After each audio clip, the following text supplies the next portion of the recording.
तो आज की इस वीडियो में हम देखने वाले हैं क्रिस्टलाइजेशन। उसके लिए मैंने यहाँ पे एक बीकर लिया है अभी, और इस बीकर में मैं क्या कर रहा हूँ, थोड़ा सा यहाँ पे पानी फिल कर लेते हैं। उसके बाद यहाँ पे मेरे पास क्या है, इम्प्योर कॉपर सल्फेट है, ठीक है। और ये कैसी फॉर्म में है, अभी सॉलिड फॉर्म में है। तो मैं इसका क्या करने वाला हूँ, एक सॉल्यूशन बनाने वाला हूँ। तो पानी में मैं ऐड करूँगा इसको,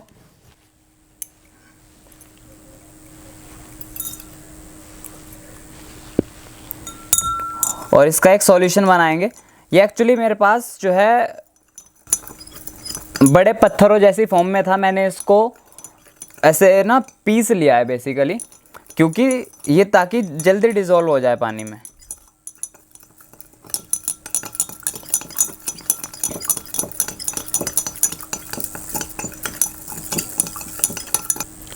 अब हमें क्या करना है, इसको एक सुपर सैचुरेटेड सॉल्यूशन बनाना है। तो यानी कि मैं इसमें कॉपर सल्फेट को तब तक ऐड करता रहूँगा और तब तक डिज़ोल्व करता रहूँगा, तब तक ये बिल्कुल पूरी तरीके से इसमें घुलना बंद ना हो जाए। यानी कि हम एक सुपर सैचुरेटेड सॉल्यूशन बनाने वाले हैं कॉपर सल्फेट का।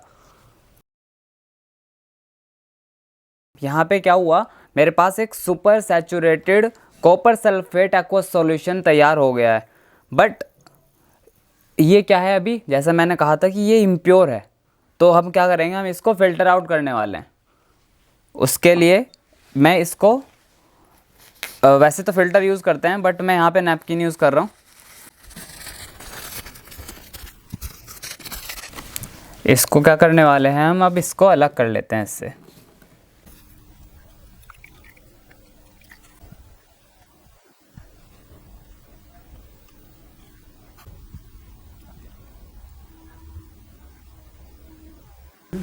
तो देखो, आपको अगर आप देख सकते हो तो जो इम्प्योरिटीज़ थी वो फ़िल्टर पेपर के थ्रू जो है फ़िल्टरेशन के बाद बाहर रह जाती है, और नीचे जो हमारे पास बच के आता है वो आता है हमारे पास close to pure copper sulphate solution, ठीक है। इसलिए हमने यहाँ पे अब इम्प्योरिटीज़ को सॉल्यूशन से अलग कर लिया। तो अब जब ये आपका अलग हो जाता है, इसके बाद अब हम क्या करते हैं, इसका टेम्परेचर रेज़ करते हैं। तो अब हम क्या करने वाले हैं, इसको एक चाइना डिश तो नहीं है मेरे पास, तो एक कटोरी में मैं इसको गर्म करने वाला हूँ। अब जो सॉल्यूशन मेरे पास आया था, अब मैं इसको क्या करने वाला हूँ, इवेपोरेशन करने वाले हैं हम यहाँ पे। तो उसके लिए मैंने कटोरी को यहाँ सेट कर लिया है इंडक्शन पे, और इसका टेम्परेचर भी थोड़ा सा बढ़ गया है अभी। और ये मैंने डाल दिया अब कटोरी के अंदर कॉपर सल्फेट का हमारा जो सॉल्यूशन था। अब इसको हम क्या करने वाले हैं, अच्छी तरीके से इवेपोरेट करेंगे। तो यहाँ पे आपका क्वेश्चन क्या हो सकता है कि हमें कैसे पता चलेगा कि इसको हमें कब तक ऐसे हीट एनर्जी देनी है, कब तक इसको इवेपोरेट करना है।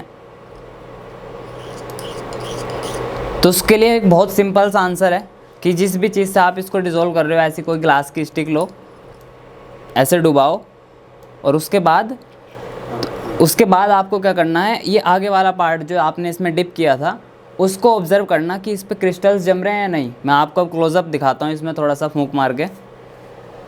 तो देखो, अगर आप इसे ध्यान से देख रहे हो ना, तो क्या हो रहा है, यहाँ पे क्रिस्टल्स जम रहे हैं। यहाँ से देखोगे आप अगर, तो यहाँ से आगे की तरफ जो है इसमें क्रिस्टलाइजेशन हो रहा है, इसका क्रिस्टल्स बनते जा रहे हैं। तो जब ऐसे होने लगे तो आप समझ सकते हो कि अब वो टाइम आ गया है कि आपको इसको हीट एनर्जी प्रोवाइड करना बंद कर देनी है, ठीक है। तो अब उसको गर्म करने के बाद मैंने उस कटोरी से निकाल के इसे वापस बीकर में कर लिया है, ये काफ़ी गर्म है अभी। अब आपको क्या करना है, एक प्लेट लो, प्लेट में जो है यहाँ पे हम क्या करेंगे, पूरा का पूरा इसे प्लेट को पानी से भरने वाले हैं, ठीक है। यहाँ पे मेरे पास पानी है।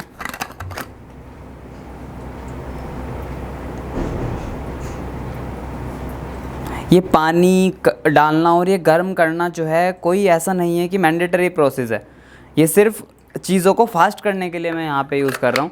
वरना अगर आप नॉर्मल इसे रूम टेम्परेचर पे भी करोगे और सिर्फ हीट करोगे तो भी आप इस एक्सपेरिमेंट को परफॉर्म कर सकोगे शायद, है ना। अब पानी डालने के बाद हम इसको क्या करने वाले हैं, पूरा एक दिन के लिए छोड़ने वाले हैं एक टिश्यू पेपर या फ़िल्टर पेपर से इसको ढकने के बाद। तो अब ऑलमोस्ट 12 घंटे वेट करने के बाद हमारे पास में आपको दिखाने लायक एक क्रिस्टल बन के तैयार हो गया है।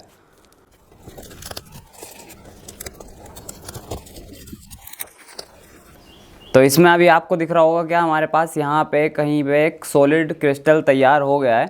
मैं इसको बाहर निकाल लेता हूँ।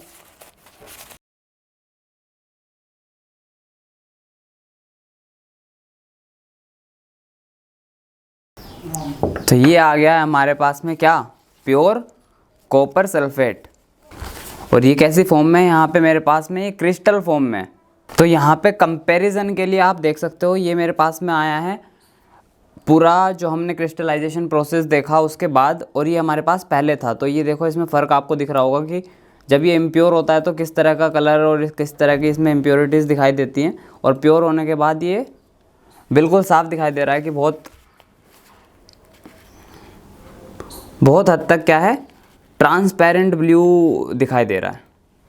तो यहाँ पे जो डेफिनेशन है आपकी क्रिस्टलाइजेशन की, वो क्या बन के आती है कि क्रिस्टलाइजेशन एक वो प्रोसेस है जिसमें आप क्या करते हो, एक प्योर सॉलिड को एक्सट्रैक्ट करते हो किसी सॉल्यूशन से। जो हमने सॉल्यूशन बनाया था आपको पता है वहाँ पे इम्प्योर कॉपर सल्फेट सॉल्यूशन का, उससे हमने क्या किया, कॉपर सल्फेट को एक्सट्रैक्ट किया। कैसी फॉर्म में, सॉलिड फॉर्म में। इसी चीज़ को हम क्या कहते हैं, आपका क्रिस्टलाइजेशन कहते हैं। बट यहाँ पे एक और चीज़ इसमें एक्सटेंड की जाती है डेफिनेशन में, वो ये है कि जो आपको मिलता है सॉलिड, जो आपको सॉलिड मिलता है वो कैसा होता है, क्रिस्टल फॉर्म में होता है।